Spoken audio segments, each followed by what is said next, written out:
Thank you for tuning in to Matters of the Heart Radio Live with your host, biblical counselor and author, Ms. Wendy.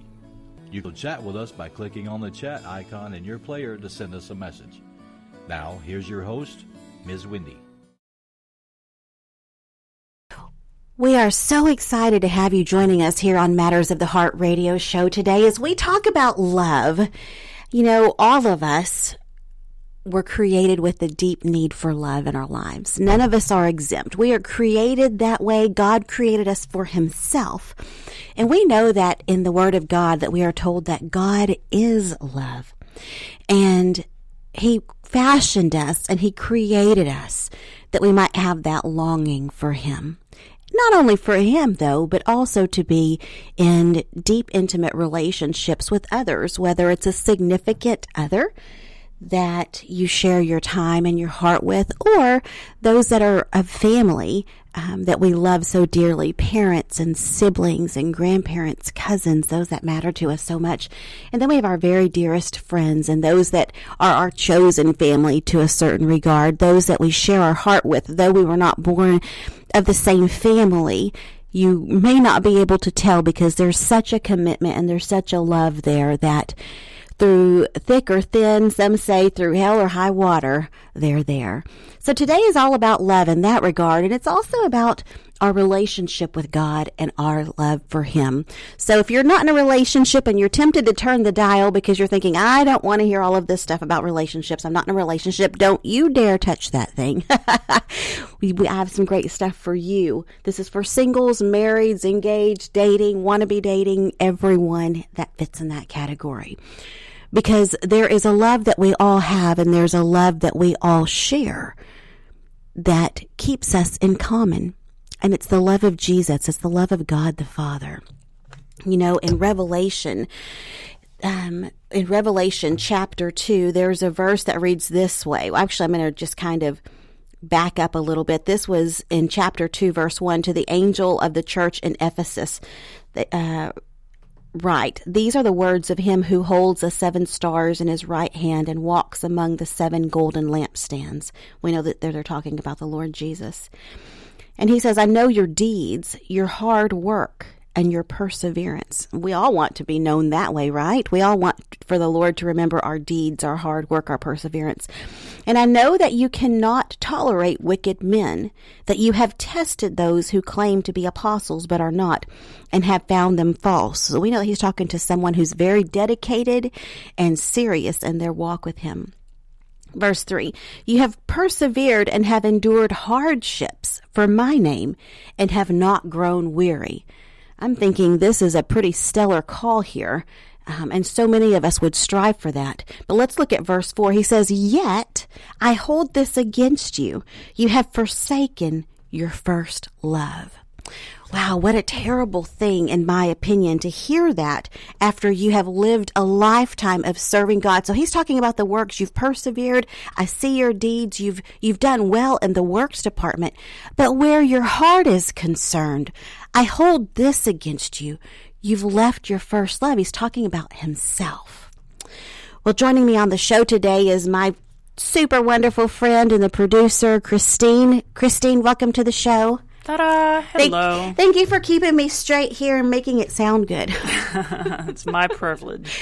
So, Christine, you heard me read the scripture from Revelations, and he says, the thing that I hold against you is that you've left or you've forsaken your first love. I kind of want to pick your brain a little bit. What are your thoughts on that? He's talking about serious Christians. He's not talking about fair weather people.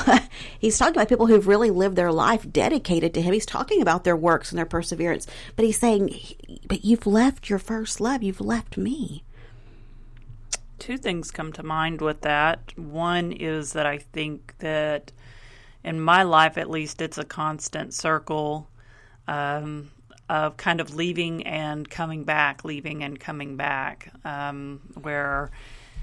my relationship with him may falter at times because I'm not a perfect Christian yet and not being committed to him the way that I should be, or not putting him first or prioritizing him in my life and my decisions. The second thought comes to mind are the Christians or the people that really the letter of Rome is addressed to, in what Paul's talking about with being Jewish and keeping the law, and they really did good, and like Paul says, I was a Pharisee and I kept the law and I did everything. Yeah, he's saying if anyone has a right to brag, it's me. Yeah. But at the same time, and the chastisement that comes out of all of that from Paul is that the things that they did were not out of the love of God. They did it because they considered the works themselves to be an attainment to righteousness, but there was no love of God in it. And the two thoughts that come to my mind about Christians is either one or the other, the cycling in and out of a relationship with God, or the you're doing it because that's what Christians are supposed to do, but you don't know, you haven't put God first. That's not out of love of God. It's a heart issue. Yeah, it's a heart issue. Oftentimes, I think too, as I think about this, and I think about the work that's in front of me. We all have a call, and I believe that we want to be faithful to the call. And there's a great highlight in the time that we live in to be faithful and to lay down your life. But sometimes your heart can become heavy, and it may feel cumbersome. The work can feel cumbersome, but that's never been the desire of the Lord. He said to learn from Him that His yoke was easy and His burden was light. And I think when you peel back the work and the doing, I think really what He's saying is keep it simple. Because the simplest of love is usually the most enjoyable, where you're not having to work. I got to work to keep you happy. I've got to work to keep you quiet. I've got to work to, but it's just, you're just together and it's simple and you enjoy each other's company. And it's not this great big undertaking of work. And He's saying, yeah, those things are good. But what about your love for me? What about that pulling away? And it can be easy to lose our focus in working for the Lord and serving Him in our local church or parachurch ministry or whatever we may be doing, and completely have that light fade to where we don't really have that sense of, I'm so in love with you, Lord. I love your presence. I love your peace. I love you.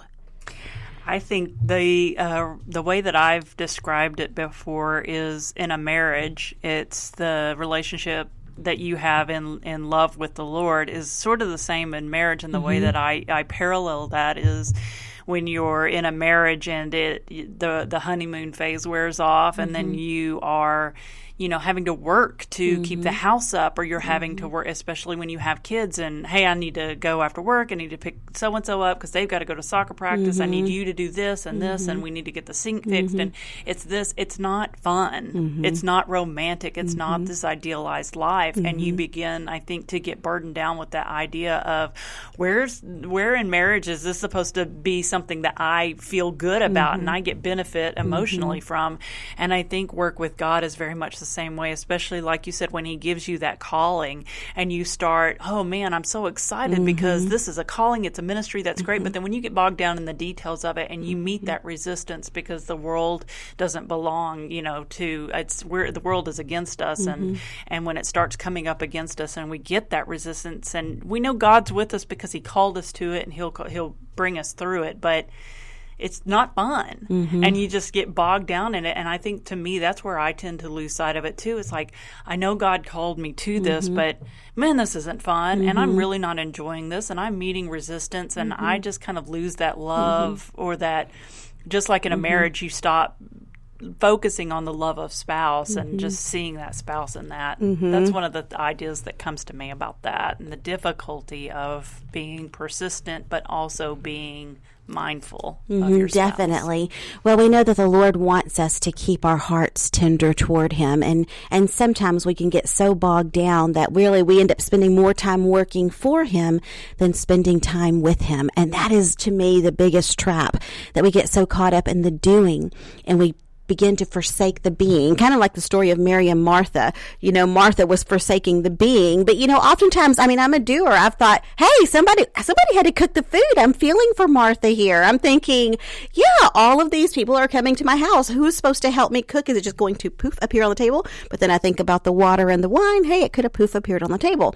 And I look at Mary, and He's saying, but she's chosen the most important thing, or the best thing.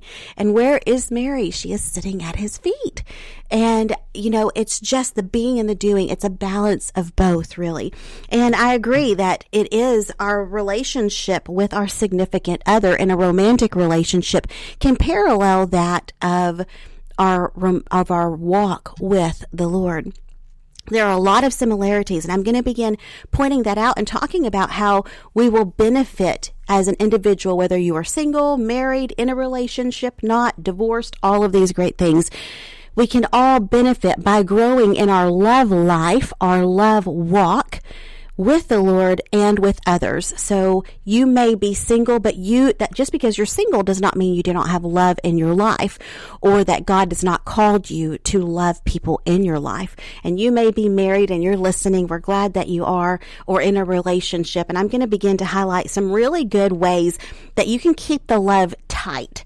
So as a marriage counselor, I see people so many days a week, session after session, hour after hour, and I'm talking about how to win the heart of your lover or win the heart of your significant other. Oftentimes we can say, I know I have them, I know we live under the same roof, or I know that there's a ring on my finger, or I know that we're committed to each other, but do you have their heart? That's really where the trap is, and where relationships go south, is when you begin to stop fighting. And by fighting, I mean really working, really putting the effort into winning their heart or keeping it won. That kind of may not make sense, but let me continue on and you may understand what I'm trying to say. Oftentimes people can be taken for granted. And the longer you're in a relationship with someone, you can just take it for granted that they are the one that makes the coffee every morning, because that's just how it is. And that's fine and dandy until that's their job and there's no appreciation for it and there's never a thank you. And we may say likewise in our walk with the Lord, well, the sun's going to come up and I'm going to live. But how often are we really grateful for the blessings of life that we can breathe, that we can see? Being very complacent in our relationships is dangerous because you begin to take each other for granted. And it's often one of the greatest regrets that I hear from people when they're going through a breakup or a divorce is that then they begin to realize just how much they took the other person's love for granted, or the simple or sweet things that they would do for granted. But oh, how wise we would be to begin to really awaken ourselves, because we are each responsible for ourselves, awaken ourselves from a sleepiness that would say, oh, it's okay, they owe it to me. The truth is that no one owes you anything. They choose to love you. Love is a choice. I think that's something that too many people these days tend to misidentify, in that their concept of love is that it's a feeling, and the concept of love really falls under the definition of a noun. And love is what you do. It's an action. It's a verb. It's a noun. It's a thing. It's not so much, oh, well, I feel it today and I don't feel it tomorrow, because, in the same regard with God, I don't feel anything out of church. I didn't get anything out of the service. I didn't feel that energy. Or I think in the same thing in relationships, well, I didn't feel like being nice, or I didn't feel like doing this for them, or I didn't feel like it. It has nothing to do with your feelings. And it's really, although I'm not a big proponent of the saying, suck it up, it kind of is that way in times like this, because it's really about a choice. It's a verb. It's an action. It's a decision to love them. It's a decision to say, honey, thank you for making me that coffee in the morning, again, probably for the 20,000th time. But hey, you know what? You're faithful every morning to make me that coffee, and I love that about you. Or you're faithful to make sure that we have towels for when we get out of the shower that are clean and folded, or socks, or taking care of the children or the house. And it may be someone who's dating, and it's just, thanks for texting me in the morning and wishing me a good day. And those sweet things where you don't have to, but all too easily can be taken for granted. Because take a couple that breaks up. That's one of the things that I hear the most of, is I miss just having that someone to say, good morning, I'm thinking about you, have a good day. Or asking later, how has your day gone? Because we all have a desire to feel loved and wanted and needed. I think the number one best secret to success in any relationship, whether it be with the Lord, with friends, parents, family, or a lover, is to be intentional. Being intentional is truly, it's a fix-all. You can intentionally love, and that's kind of what you were saying earlier, Christine, to your point.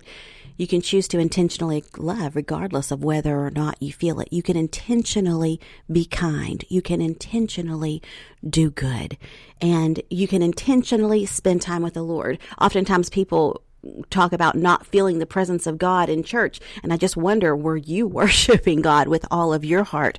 Or were you so focused on receiving that you didn't really pay too much attention on giving? You're there to worship Him and to give unto Him. And there has to be a mutual sense of giving and taking in all healthy relationships. And so today is a little bit of a wake-up call in the show, but it's also an encouragement that getting lazy will rob and kill your relationship. And so let today spur you on to an even greater level of intimacy in your walk with the Lord, in your relationship, by being intentional, by changing things up, because sometimes the monotony and the routine will kill a relationship just as much. Yes, it's great to have your favorites, and it's great to know specific intricacies that your special someone likes.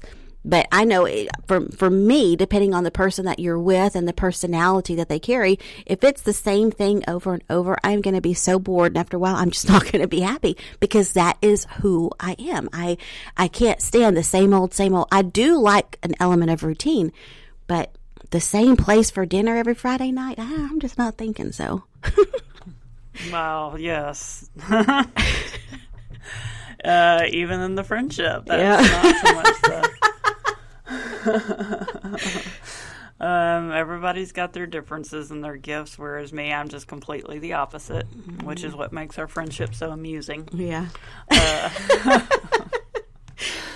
I think the other thing that comes to mind too is what is it that you do, or do you start putting up those walls of resentment when the things that are done out of love gestures to you are maybe done incorrectly? It's not something somebody had to do for you, but they're doing it, like making the coffee in the morning. So you start taking for granted that you're going to get the coffee in the morning, and then this resentment builds up if maybe they didn't do it that morning, or it was burned, or it didn't taste good. And where is that level of, I'm standing on what you start feeling like is your right to receive in a relationship, as opposed to a gift that you were given that maybe just didn't go the right way. Yeah, again, it's kind of like a shaking the finger, tisk tisk, because truly, that's kind of a sense of entitlement. You owe me. But the truth is no one owes you. And when people go through a divorce and breakups, that's when it really tends to hit them really hard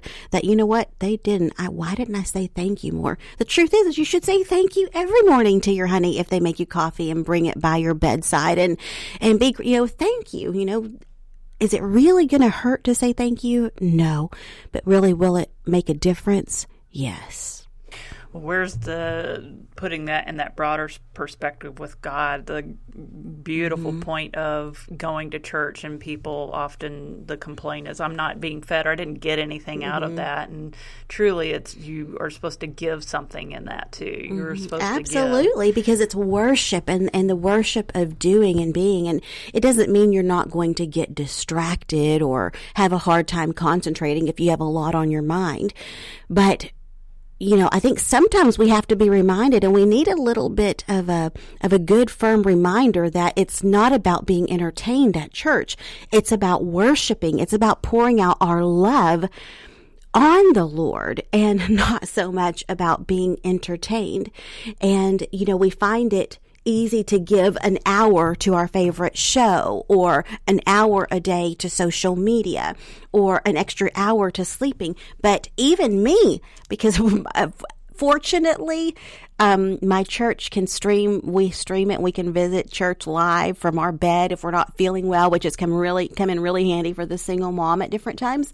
But it can also become a tool of laziness, because I can lose that discipline sometimes for getting up, getting all four of them up and saying, come on, we're going to go to church. wake up, get up. But really, what does that say? I think that's reflective of our hearts.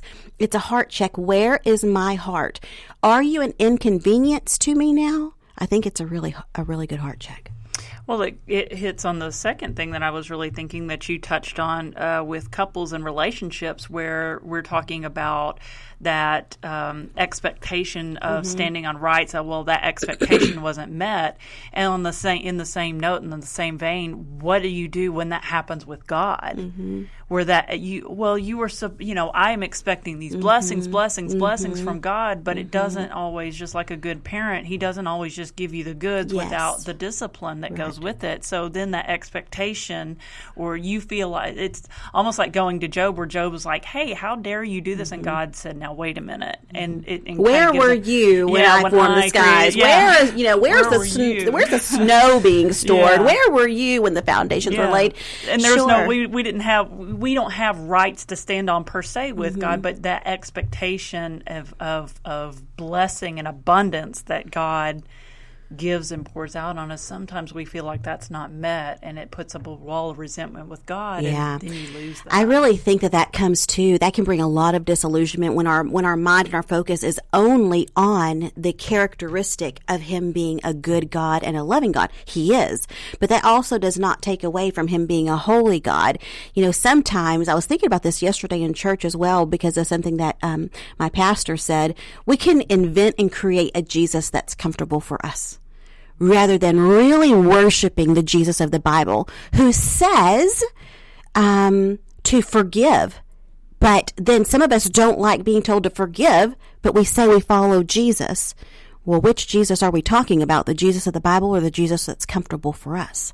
When He said that He tithes His money, which Jesus are we following? It's so easy to really only focus on that and take away the aspect of holiness and justice that He brings, and really turn our focus to what can you do for me, rather than how can I lay down my life for you. Yesterday I was doing a show for the international stations, Christine, and I was reading from John chapter 11, I think it is, when Lazarus had died. And Mary and Martha were devastated. And Jesus knew that he was sick, and He knew that He was going to raise him from the dead, but He didn't go to them immediately. But the Bible tells us that, and it says specifically in there, Jesus loved Mary and Martha and Lazarus. And sometimes we think, well, just because Jesus loves me, He's going to show up when I snap my fingers, as soon as I ask. But I love this about that story is He loved them, and He says in there that He loved them. But notice that He didn't show up immediately, because He had another plan and another purpose. And sometimes we take that delay in our answer to prayer or our request of Him to mean no. And it doesn't always mean no. It may mean not that way or not yet. But delay doesn't necessarily mean no. But He is not our genie in a bottle that He jumps or gives us those 3 wishes when we rub on the lamp. That is so contrary to His word. He listens to our heart. He knows our heart. But to think that He Himself wants to be in an unhealthy relationship where He's the giver and we're the taker all the time, I think we set up ourselves for a lot of discouragement. And many people fall away because that's the only understanding that they have, that Jesus is going to bless them, that God loves them. It's the only understanding.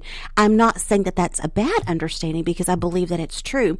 But when you think that being a Christian means that you're not going to suffer, that you're not going to have hardship, you really begin to get a disillusioned vision of what your walk in following Christ is going to be like. So many martyrs that have gone before have given up their life for the furtherance of the gospel. So many live in a missionary position, and they forsake everything out of their love for Him.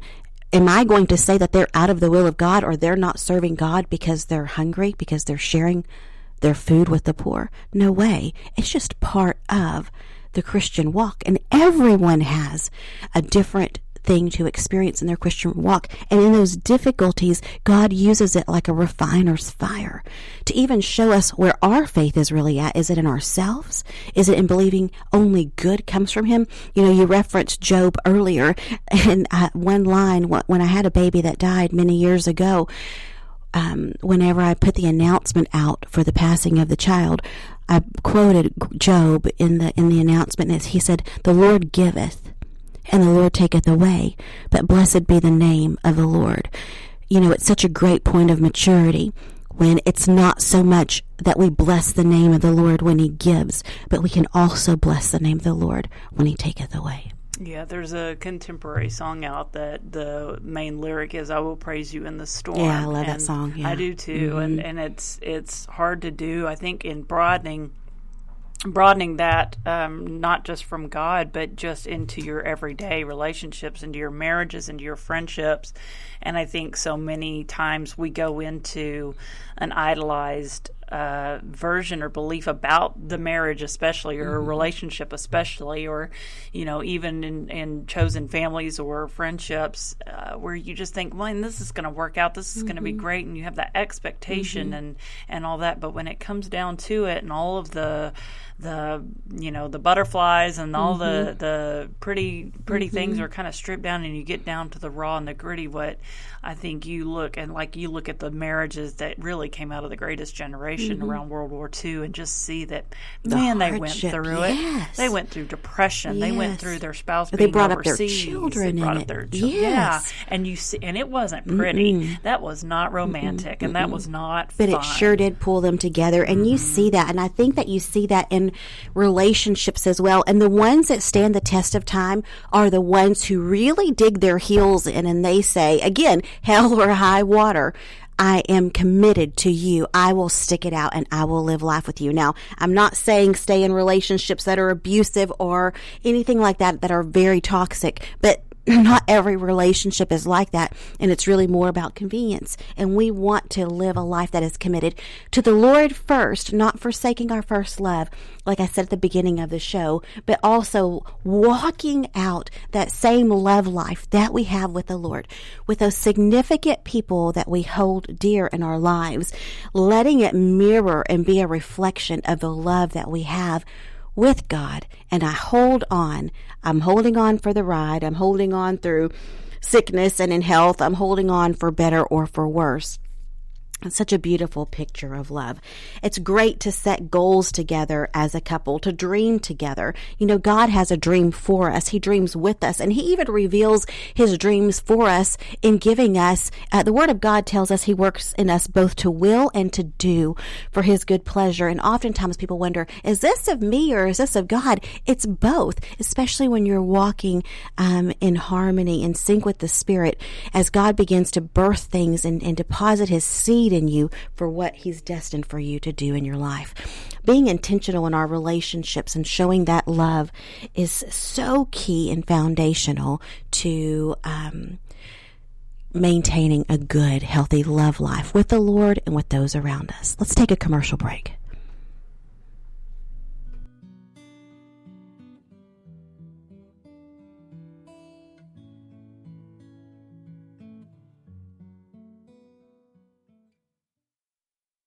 Are you suffering from a past hurt?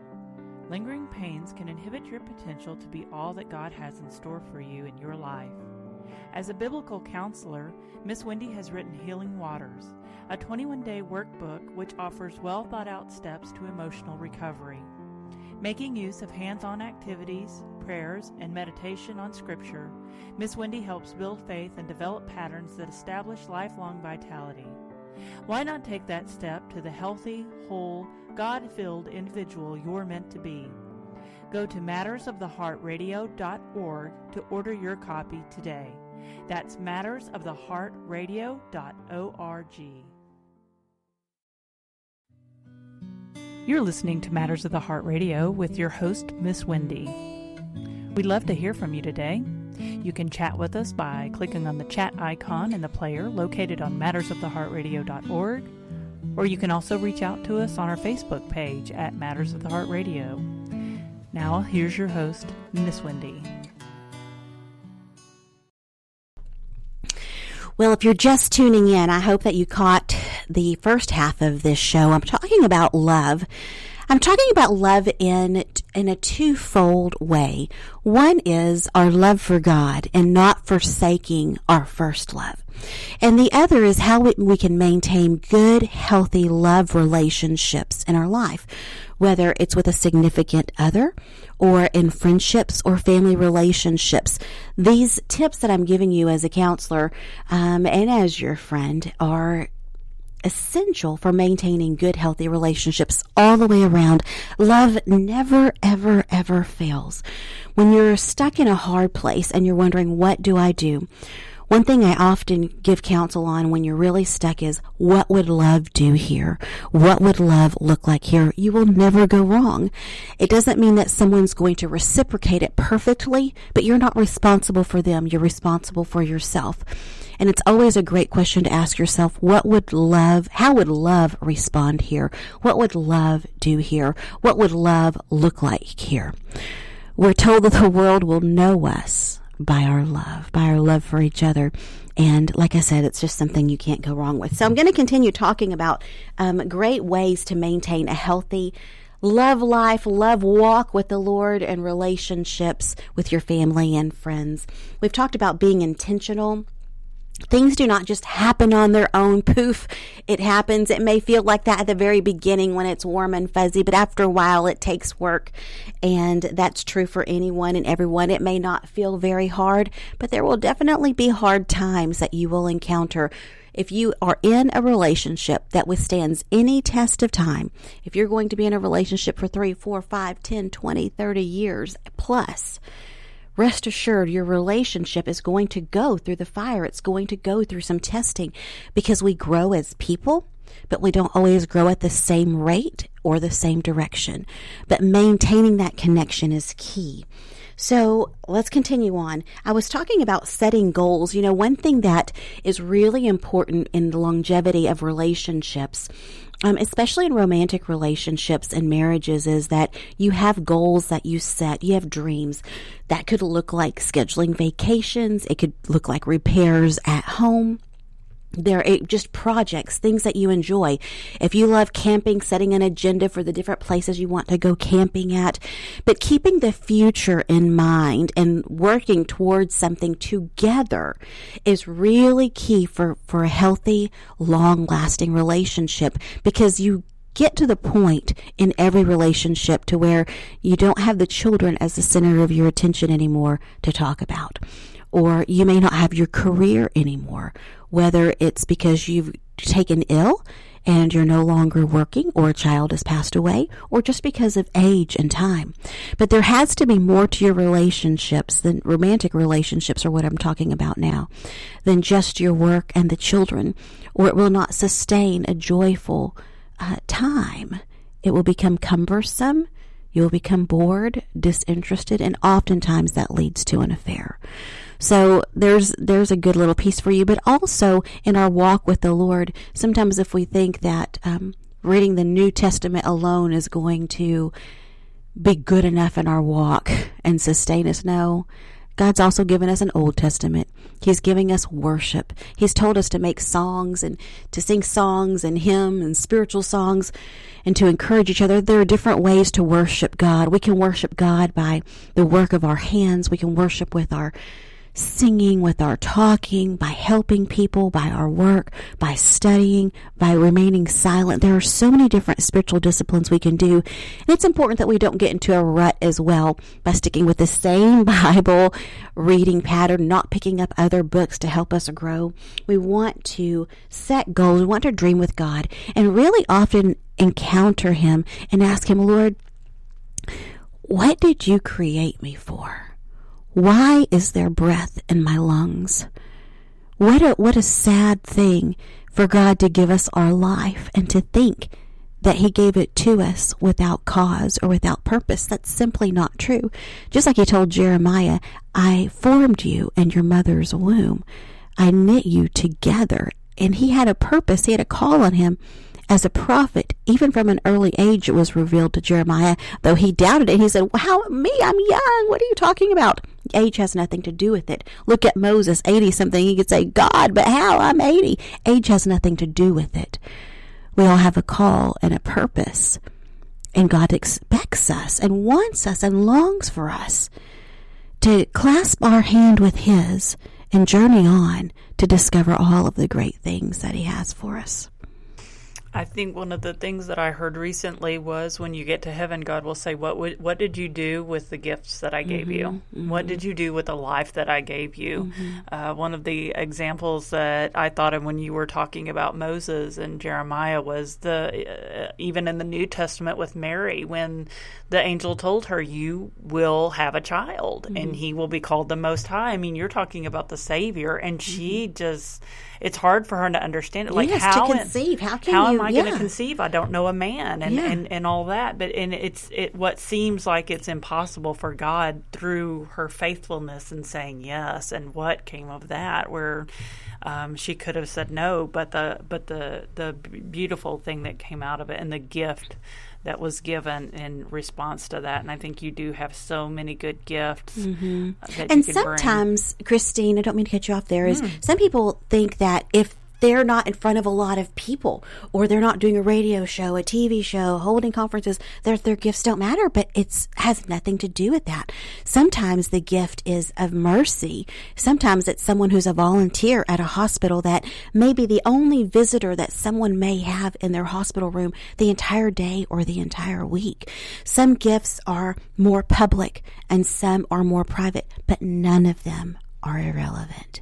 There's a priest that was down, I believe, in South America. His name is Jose Maria Escriva, and he founded the order called Opus Dei. But his main goal was that your everyday simple gestures, that your work, in ordinary work, it's nothing extravagant. It's sweeping the floor.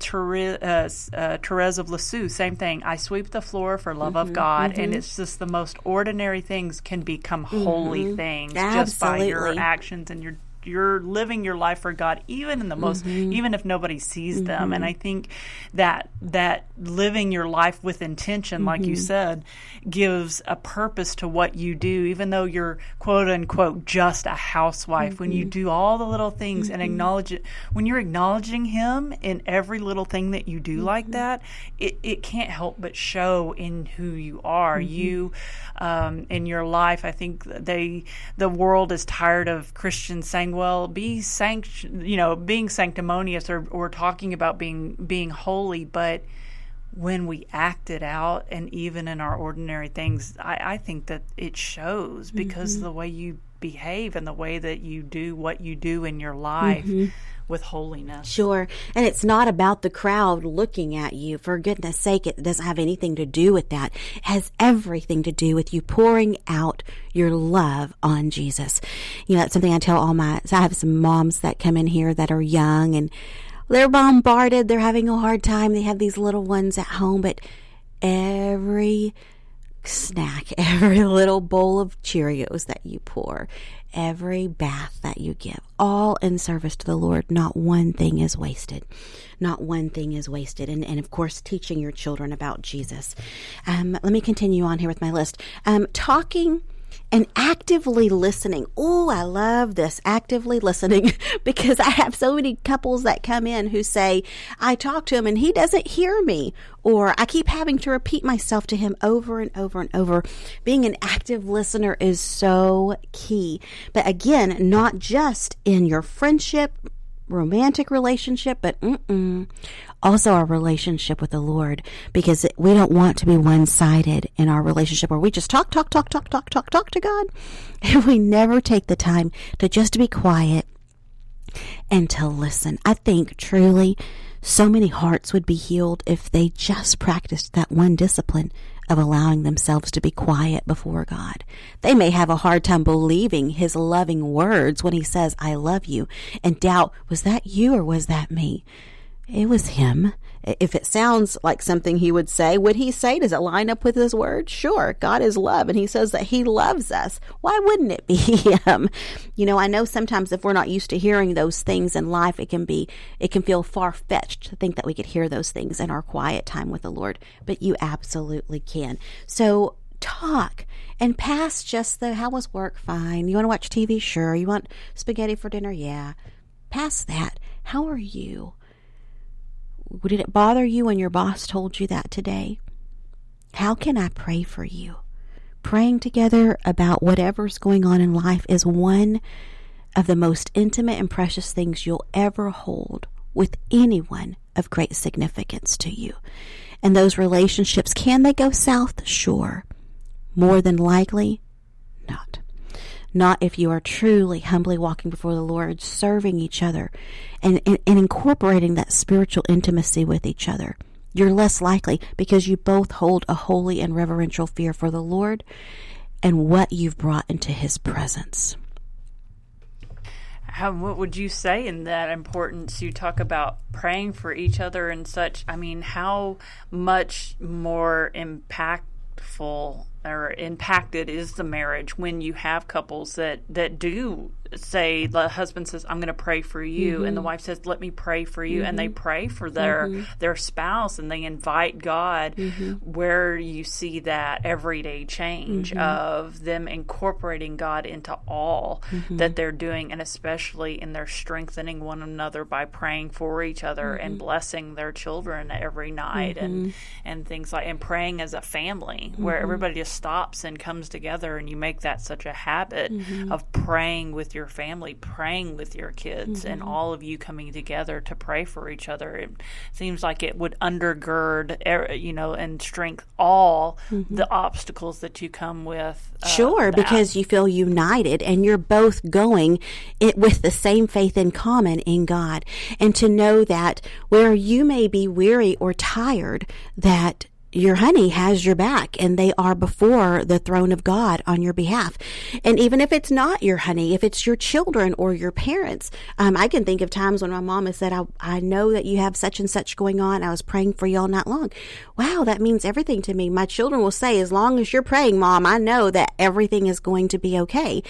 So it could be our honey, it could be our parent, it could be our children, it could be anyone of great significance. But how much more confidence do you take when they do in who they are as a person, and how much they value your faith in God as well?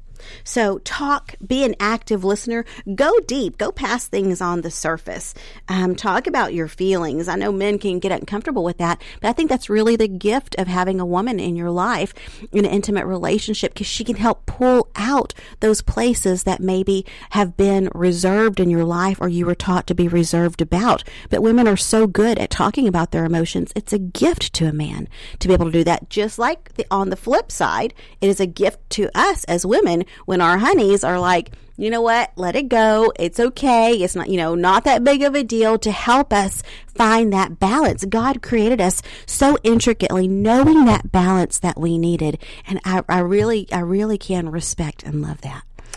That's what the beautiful part to me, and going back, like you said, and knowing the Old Testament, and the beautiful part of the second creation story in Genesis 2, where God brings all of the animals to Adam, but He says, you need a suitable companion for you. Yeah. And makes Eve flesh of my flesh, bone of my bone. And it's something that's so beautiful to me, because it's not, yes, you're both equal, but you're both different, and you complement each other by being different. And what He can give to you and what you can give to Him, as a woman or as a man, your partner who Absolutely. It's a strength the other by nature doesn't necessarily inhabit. And I say that to couples all the time. Women are very discerning. Men are not quite as discerning typically. Women they can't tell you exactly why or how they know. A lot of people call it a woman's intuition. But rest assured, if Mom says, or your honey on the feminine side says, I don't feel good about that, I don't think we should do it, I would put my chips on that square and I would not do it. And then on the flip side, if your honey in the masculine respect, whether it's your honey or your dad says, that doesn't really make sense. I think it would be better if you went about it this way, because they've methodically thought it through, bringing both together, or she may say, I think this is a right decision. I just don't know how. And he comes in and he says, oh, I know how. I know how to fix it. There's a good man for you. They can both complement each other really well. And appreciating the differences is really where it's at, because it's those differences that sometimes tend to grate on people's nerves. They think, I just can't stand this. He doesn't ever talk about his emotions, or she's all about emotion and not about logic. But you know what? Why does it have to be one way or the other? It doesn't have to be.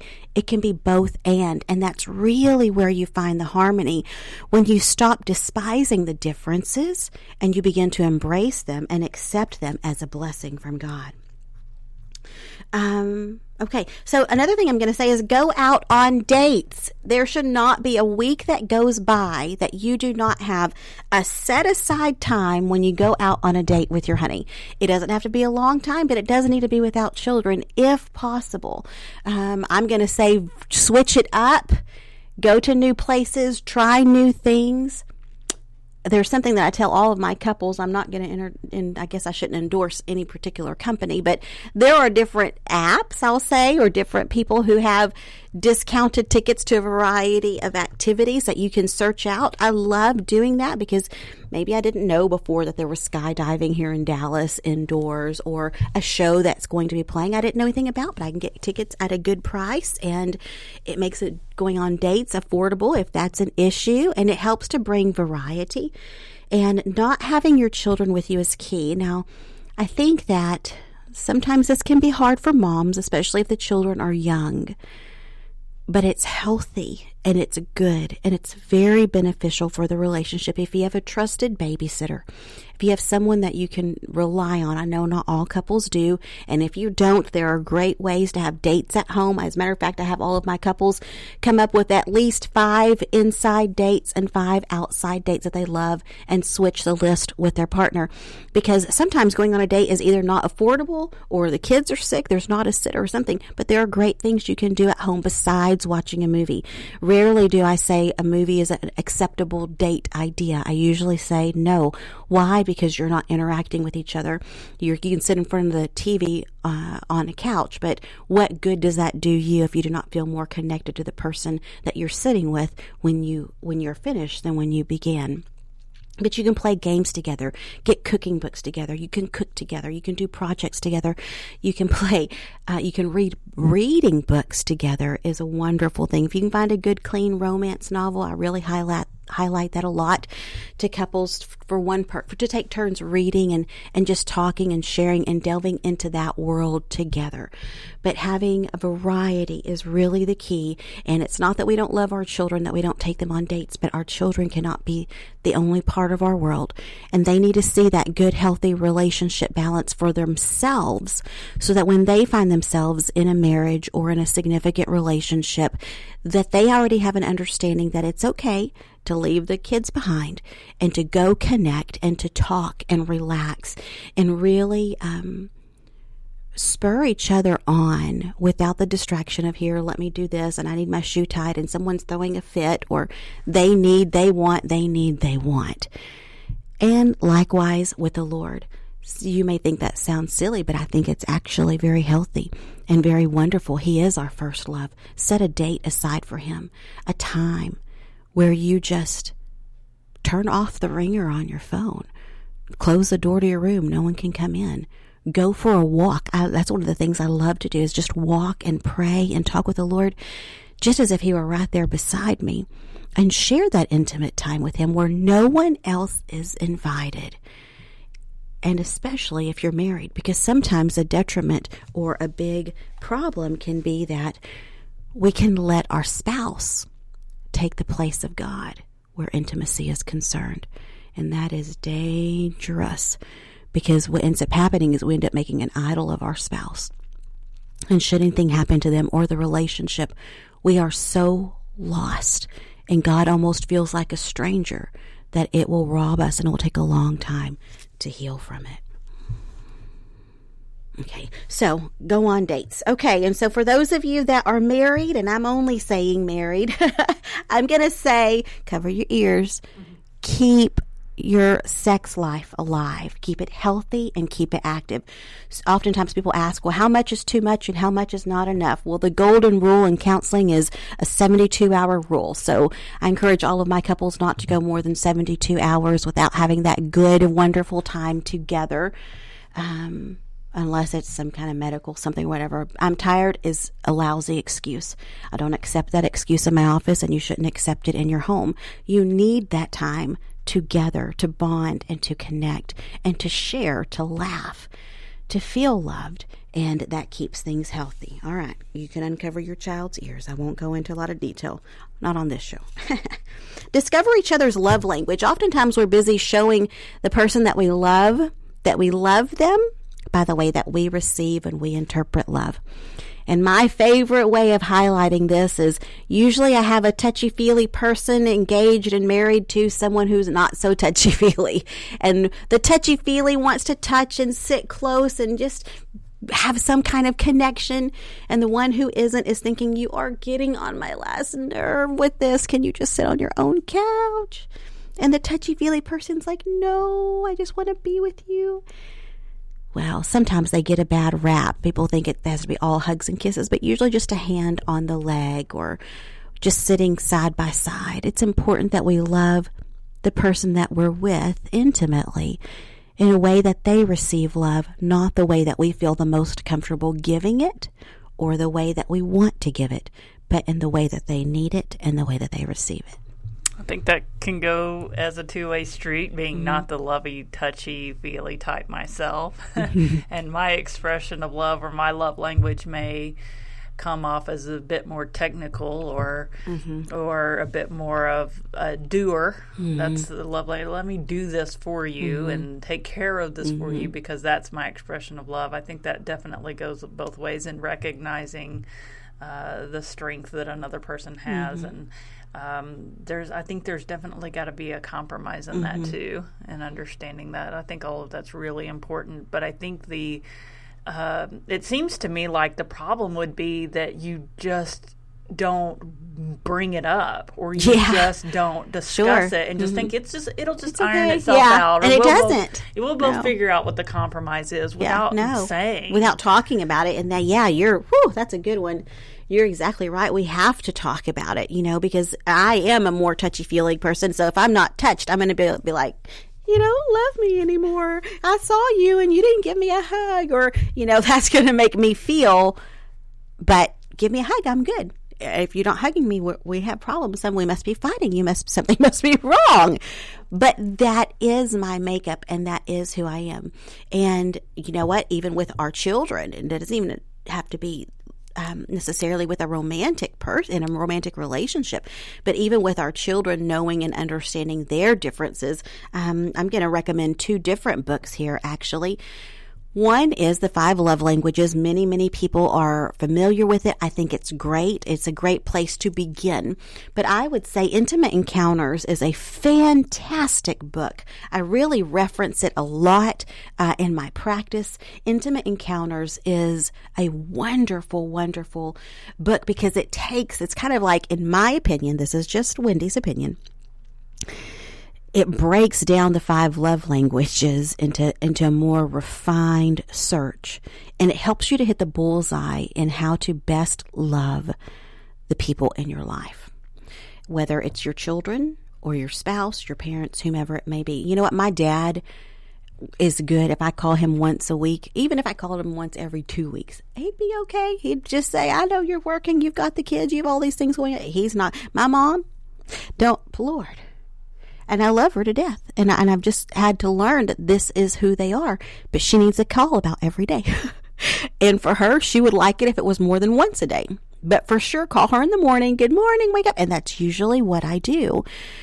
Because I want her to know that I love her. And my dad loves it if I will cook for him.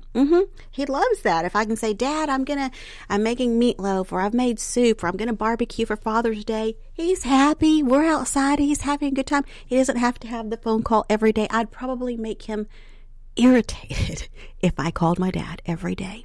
But we're all different. And different is not bad. It's just a matter of learning to appreciate the differences. So yes, I want to highlight that reading good literature to enhance your marriage is great. I'm always going to highlight, make it Christian material. Go to workshops, marriage conferences. Too much is not enough unless you don't put into practice what you're learning. And definitely visit a counselor. To think that you have to be having problems to see a counselor is a real no, because oftentimes they can take a really good love and make it a great love and help bring out some things that maybe aren't a problem per se, but if they were addressed, wow, your relationship would even be healthier, more meaningful, and more satisfying. I was talking about the spiritual component earlier, Christine, and I would also say fast together. Fasting, doing a devotional together, doing a study together is a wonderful way to remain connected because you have an agenda. You are seeking God with a relentless passion that totally kicks it up to another notch, because when you can find someone to fast and pray with, I mean, there aren't many people who are really willing to do that because that is just not a lot of fun. But the effects, it's effective. It is so very effective. So I definitely want to highlight that. And keeping up with yourself. All right, I'm going to step on a little bit of toes here. And I've been guilty of it before, and it's easy to do. But it's real easy to say they should just love me for who I am, forget about how I look. Now, I think that is the biggest blown up lie in the world, and I'm going to tell you why. Not that they shouldn't love you, they should. But for some reason, we seem to think that because we're in a relationship, how we look doesn't matter, and that's not true. Probably how we looked is what helped us to catch the fish to begin with. And it's not that it's all about the looks, but I think in honoring the person that you're with, it's important that you take good care of your body, that you do your best to not overeat all the time, to get some element of exercise and give them someone that is attractive to the best of your ability, whatever that may look like. And for all of us, that's different. But don't be negligent in taking care of yourself, because it's not just about your body. Your body isn't your own. The Word of God tells us that. And so we want to take good care of ourselves to be healthy and to look good for the person that we're with. You know, oftentimes people will, and I don't mean it in a bad way, but oftentimes women, I'm a woman, will let themselves go, and then they wonder why their husband's attracted to the more skinnier woman at the office. Or they don't want to put on their makeup, or they don't want to fix their hair. Then they wonder why their husband turns his head every time somebody pretty walks by. Did God make a mistake when he made men attracted by sight? No, and I'm not going to call it a mistake. But when are we going to try to justify our laziness and being overweight? When are we going to stop trying to justify it and saying men are bad that way? They're not. Just like women are not bad for wanting a connection, but we're not going to call them bad because as a man, you're not willing to stop and take the time to connect, take them on dates, talk with them. Don't get mad when someone else is willing to talk with them about what's happening in their heart. Oftentimes, it's easy to say, well, we live together, we are together, I kind of know what's going on in her life, I don't really need to give of myself that much. But what one person is willing to give up, oftentimes someone else is willing to appreciate. That's not to end the show on a bad note. It's just to say, hey, why would we not be wise? Why would we not want to take care of ourselves and to offer ourselves as a living sacrifice to God? He cares about our body. We are the temple of the Holy Spirit. We want to be effective in the work that He's called us to do. Let's take good care of ourselves so we can live long and be healthy and enjoy our time here on earth and give our sweethearts something to enjoy as well, and give our family and friends someone who will be around for quite some time because we love them enough to take care of ourselves. Well, you've been listening to Matters of the Heart. I'm a counselor. I have a lot of ideas. People pay me for the ideas. And I guess sometimes that can be good, and you can decide if it was good for you today. But I give it all to you in love today. Thanks for listening to the show and for joining my producer, Christine, and I on Matters of the Heart radio show. You've been listening to Matters of the Heart Radio Live. If you enjoyed listening to the show today, we ask that you support it with your gifts. The show could not be made possible without generous contributions from our community of faithful listeners, and in order to make it possible to remain on the air, we need your help. The show is made possible for you and with you, so please consider